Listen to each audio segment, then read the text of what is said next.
Noel, how you doing? I'm great, Mark. Great talking to you, man. I've been great. How are you? Doing good. Thank you for joining us. So we My have a date pleasure. now. We have a date now, September 14th. Tell us what you're thinking. We're about 6 weeks out. Yeah, I'm glad we have a date now. I mean, we had already so many dates. The fight was actually scheduled for April 20. Then the opponent, the challenger, didn't sign the contract, so he was given a ultimatum by the WBC to sign the contract till March 2nd. Otherwise, I will be granted a voluntary defense. And I was all the time in the camp, and then we got postponed to May 31st because I think he signed the contract at midnight or something. His team was trying to do I don't know what, and then we got postponed to June 7th.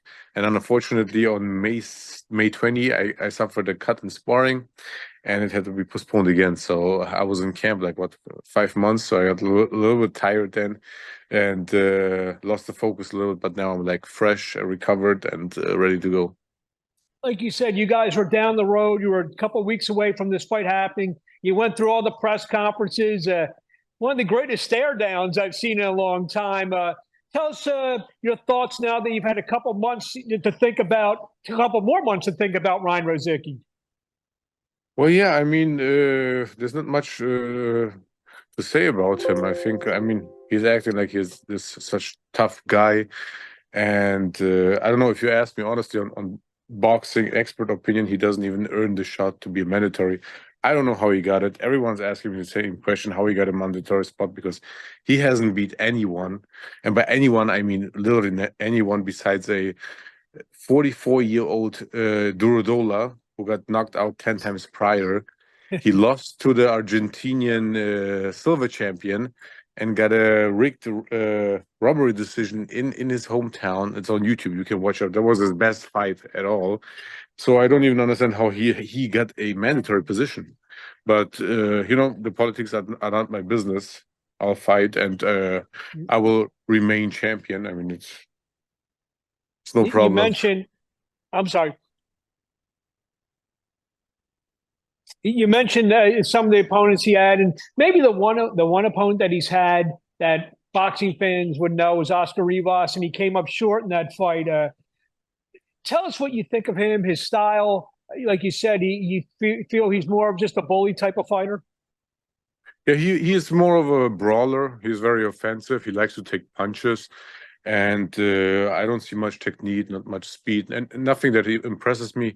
He's a brawler and he's a tough guy, and that's what I would give him a credit for. But he's been very disrespectful and very, I don't know, loud. So I don't want to entertain him too much because he really doesn't deserve it. Everyone will get what he deserves. And come September 14, I will prove why I'm the champion and show him boxing. You think because of some, like you said, he's being loud, he's talking a little smack there, become a little bit more than just a fight, a little personal to you now?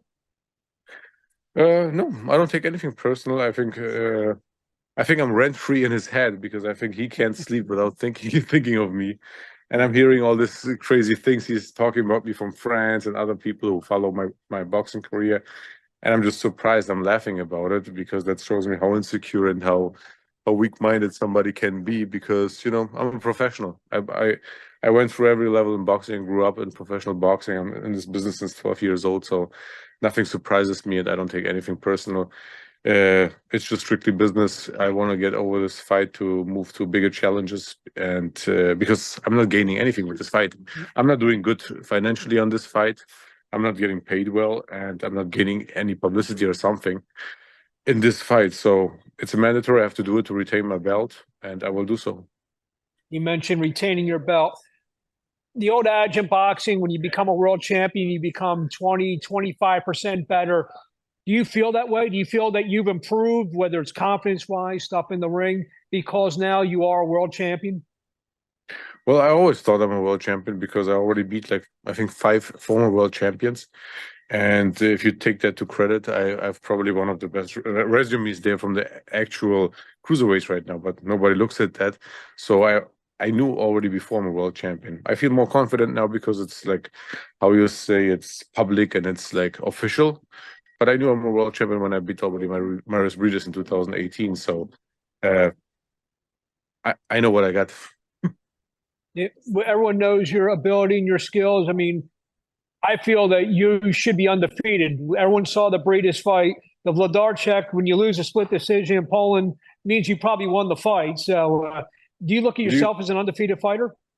Definitely. You said that beautifully, and you know boxing. You're an expert. I mean, I beat a former WBA world champion Valery Brudov. I beat Krzysztof Wlodarczyk, who was a 7 years WBC world champion in his hometown. I beat Marius Briedis when he was on his peak without struggling.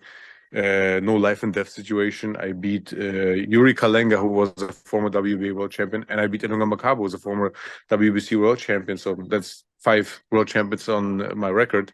And I don't know, all these fighters now, especially in the States, they're being so loud. I will do this. Everybody is scared of me, this and that. I was like, there's no class, nothing anymore. Like, no respect to the champion. And it's like, I don't know. It's just unfortunate that these fighters think like, I don't know, that's a way of manifesting or something they are doing, but it's definitely not. I'm a professional, and I will show it May 14th. September 14th, sorry. There are some potential big fights on the horizon. You mentioned that you feel that you are not getting much out of this fight except for a victory and a title defense. We mentioned fighters like Jai-Alai, Chris Billam-Smith.